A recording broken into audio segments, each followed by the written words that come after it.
મહેસાણાના આંબલિયાસણમાં સુજલામ સુફલામ યોજનાના નામે કરોડો રૂપિયાનો ભ્રષ્ટાચાર થયો હોવાના ગંભીર આક્ષેપો ઉઠ્યા છે. સરકારી ચોપડે નહેરો સાફ હોવાના દાવા થાય છે, પરંતુ વાસ્તવિકતામાં નહેરોમાં ભયાનક ઝાડી ઝાંખરા અને ગંદકીનું સામ્રાજ્ય જામ્યું છે. ખેડૂતો પાણી માટે વલખા મારી રહ્યા છે, ત્યારે સફાઈના અભાવે મચ્છરોનો ઉપદ્રવ વધતા 2 લોકોના મોત નિપજ્યા હોવાનું સામે આવ્યું છે.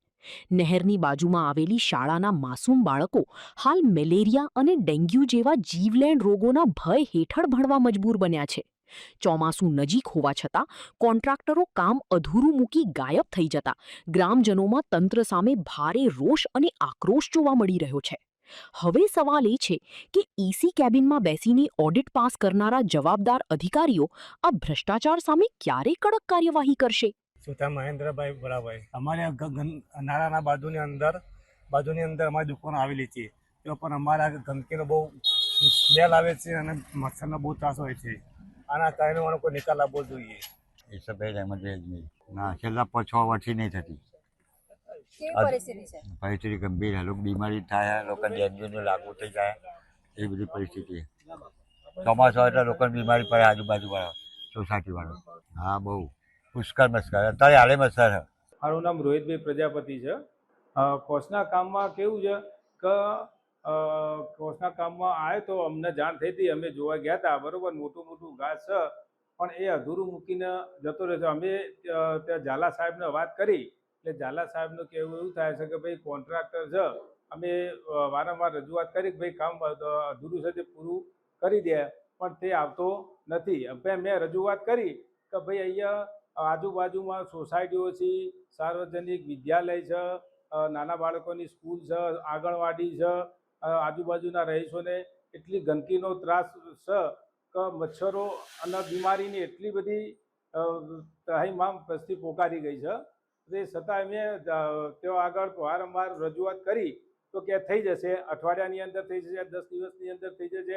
એમાં કોઈ જવાબ આપતા નથી. હવે એ લોકોનું એવું કેવું થાય છે કે ભાઈ અમારું મશીન છે તે કે અંદર બહુ અંદર પાણીમાં જાય છે, બરાબર, તો એમ કે કોન્ટ્રાક્ટર ના પાડે છે. તો પછી અમે એવું કીધું કે ભાઈ તમારું મશીન છે તે મોટું લાવો અને તમે આગળથી જે વસ્તુ છે વચ્ચોવચ્ચ તમે પડે તો પાણી વધારે છે, બરાબર. તો પાછળ રેલવે બાજુથી અમે કહ્યું કે ભાઈ તમે રેલવે બાજુથી તમે કામ ચાલુ કરો.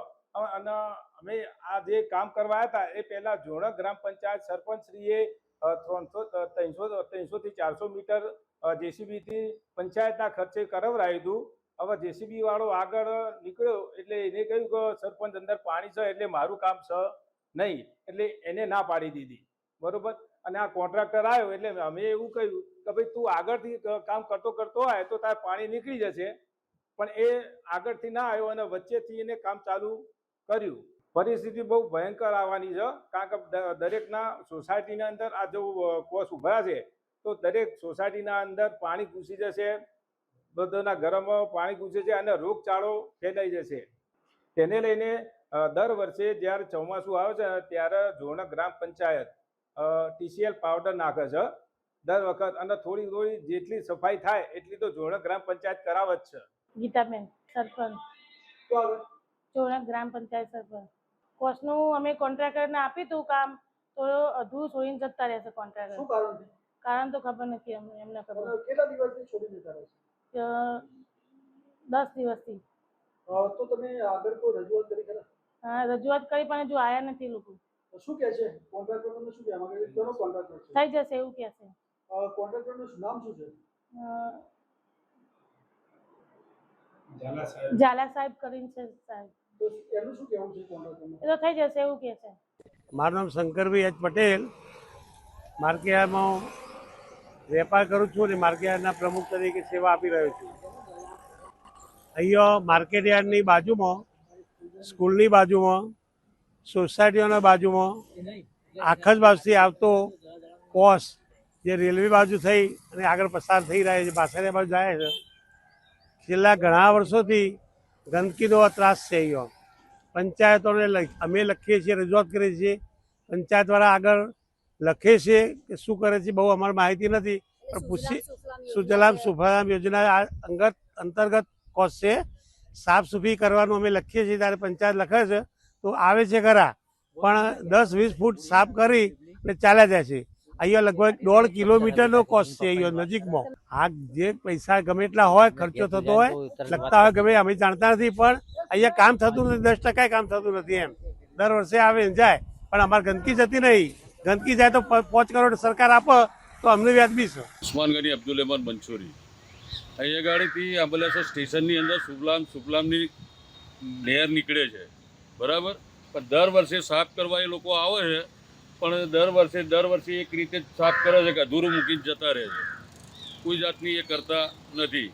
અને એ પેટા કોન્ટ્રાક્ટમાં એ લોકો આવતા હોય છે, અને આપણે વારંવાર કહેવા જઈએ એટલે કે થઈ ગઈ છે, બરાબર. અને અહીંયા ગાડી મચ્છરનો એટલો બધો વિરોધ છે કે આજુબાજુ રેસિડેન્ટ એરિયા છે, બાજુમાં સ્કૂલ છે, અને આ લોકો કંઈ પણ જાતની અમારી કોઈ કમ્પ્લેન સાંભળવા તૈયાર જ નથી.